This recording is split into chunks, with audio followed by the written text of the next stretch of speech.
sorry with the squeeze. No, you all good.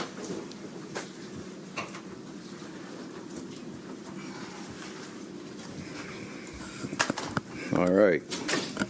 So as we start to close out our phase 3, there are a couple of things that I make sure that I pay close attention to, because I know how sometimes as players, because I've been there too, how your mind can start to wander away from what's important about the things that we've been doing, about the habits that we've been creating.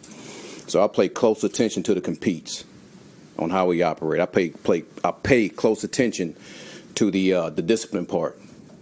I pay close attention to the details of everyone's assignment and making sure that we have that laser focus on what we need to do to get better and not start to think about what's going to happen after this week's over with. So that's what's important to me. I talked to the coaches about that, and they've done a good job of making sure the players stay on track. And for the most part, man, we don't have to do that. Our players understand that. They've been creating habits from phase 1 all the way to this here phase, and they understand it's the work that makes a difference. And they're doing a good job of that. So any questions?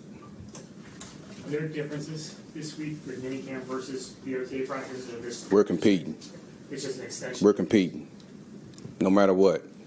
We're on the practice field. There's no difference. Once we touch the grass, man, we're going to compete.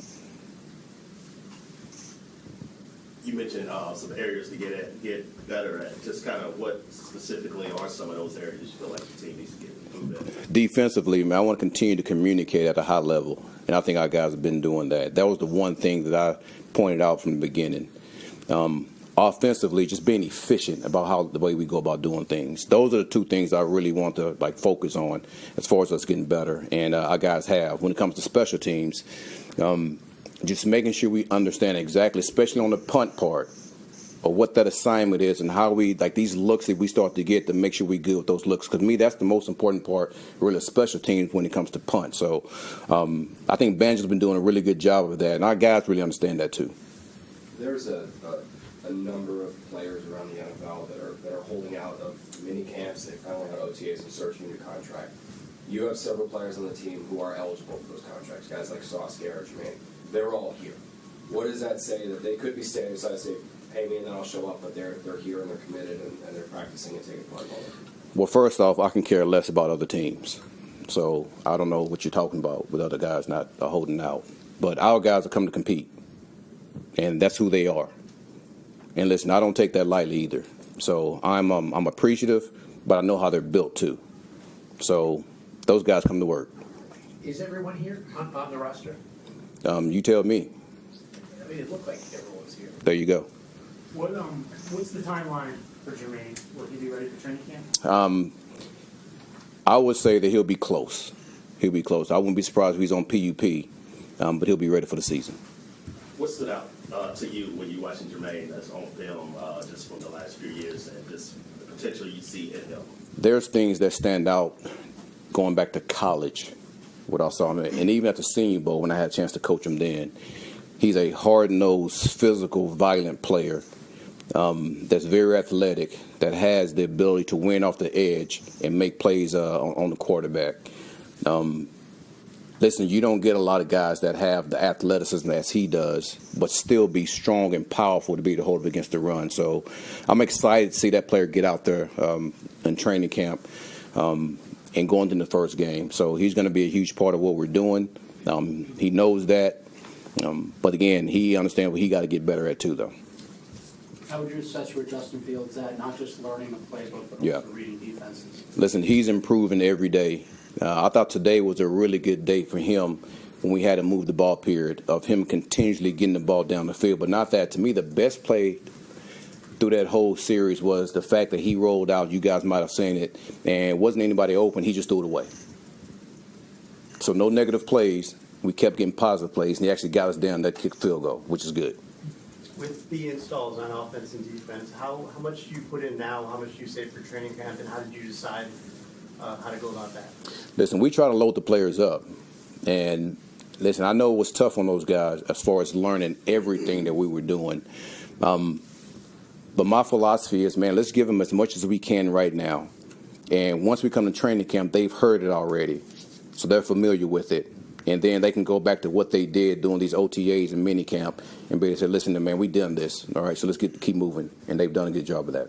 And they will do a good job of that. What have you learned about your three top running backs, Brees, and, Yep.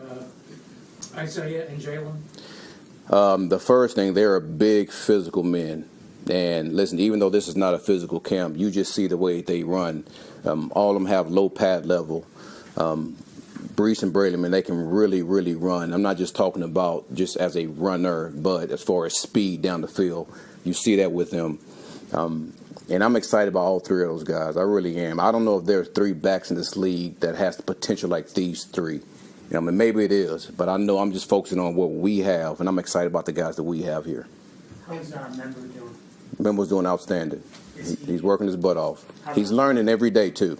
How about the mental part of the playbook and all that stuff? How's he handling? I think he's doing really, really good there. I think he's just adjusting from, being in Missouri to being here in the NFL and playing against a top-notch rusher he's been going against week in and week out.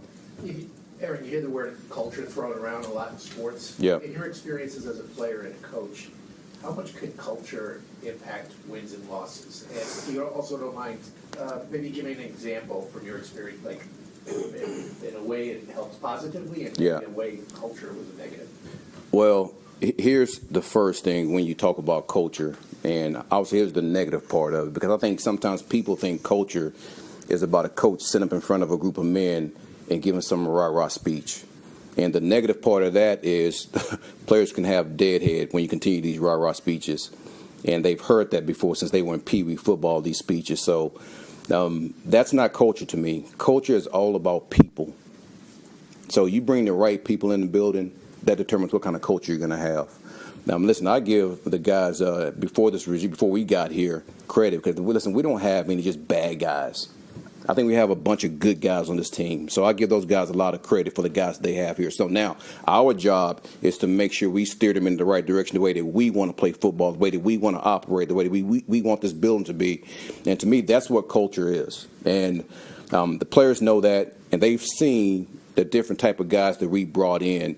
And they understand exactly what type of culture we're trying to build just by those men coming in the building. And even the people that we hired here as coaches and other departments of this building also. So I'm talking about men and women. Couple more. Are you guys going to have joint practices with any of your preseason? Yeah, we'll have joint practice with the Giants. Giants? Yeah, Okay. looking forward to that. Here or there? Or Both. One-on-one? Both. You excited about that?